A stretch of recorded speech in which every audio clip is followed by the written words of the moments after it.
Hello, welcome to our Punjabi kitchen. My name is Simrit and this is my mom Harbinder, and today we're going to make a one-pot chicken and rice dish called chicken pulao. So these are some of the spices that we're going to put in our pulao. This is cinnamon stick, cloves, whole black pepper, whole black cardamom, and bay. So we're going to put this in our mortar and pestle here. We call it a dori, and then we're going to coarsely grind this. You could of course use a machine if you wanted to, but we're going to use this the traditional way.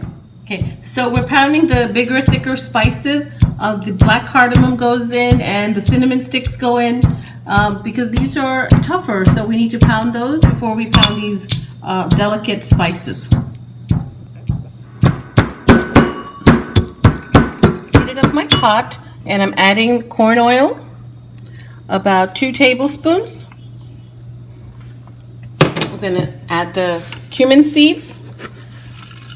This is about a teaspoon. And I'm going to add the roughly chopped spices that I did earlier, which is the cinnamon and the black cardamom.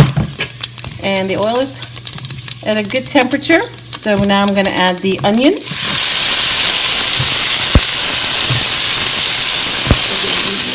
The onions have soaked up most of the oil, so I'm going to make a hole and add some more oil because the pan looks very dry.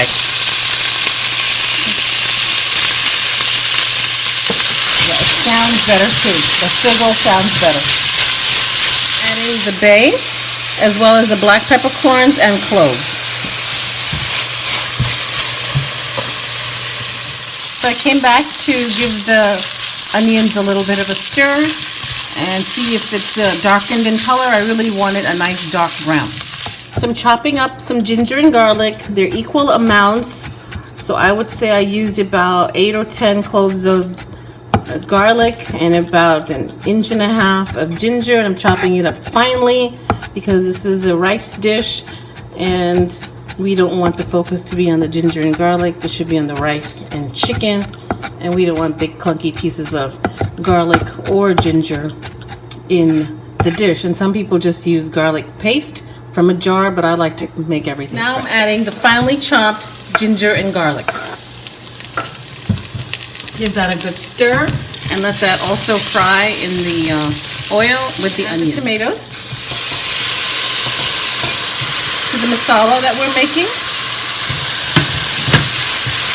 So a masala in Indian cooking is a mixture of spices or a mixture of herbs or onions or anything that you are going to add to your dish to make it tasty. I'm going to add the red chilies and the Himalayan pink salt, and then I'm going to add the chicken.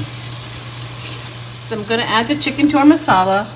These are chicken thighs that the skin has been removed and they have been cut in half, so they're smaller pieces. They are easier to move around in the pot that way. And in Indian cooking, we never use the skin of the chicken.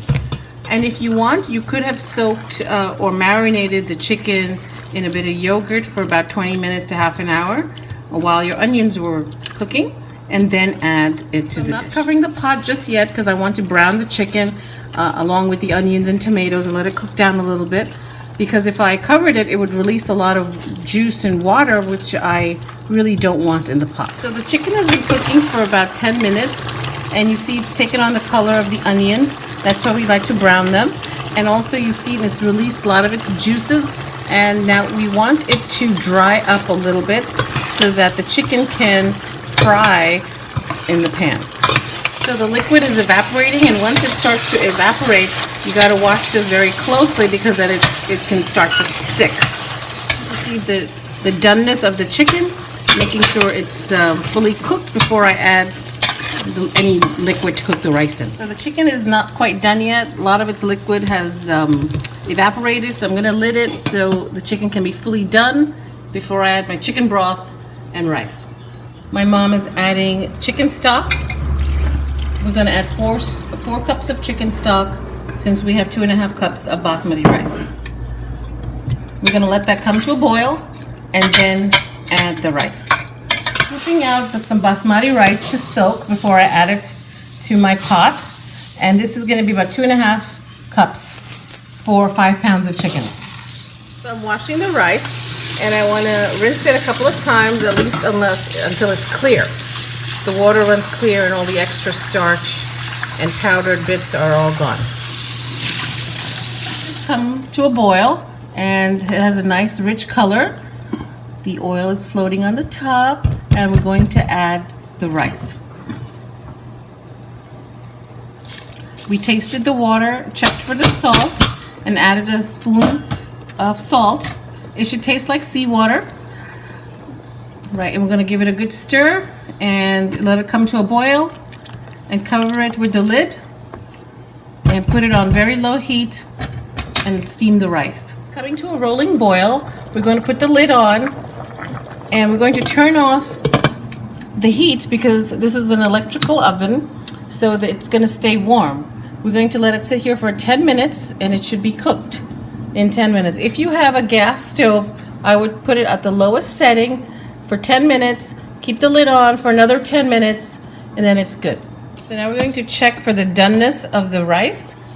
And my mom is using a fork and fluffing up the rice and checking to see if it's fully cooked. It's cooked. It's perfect.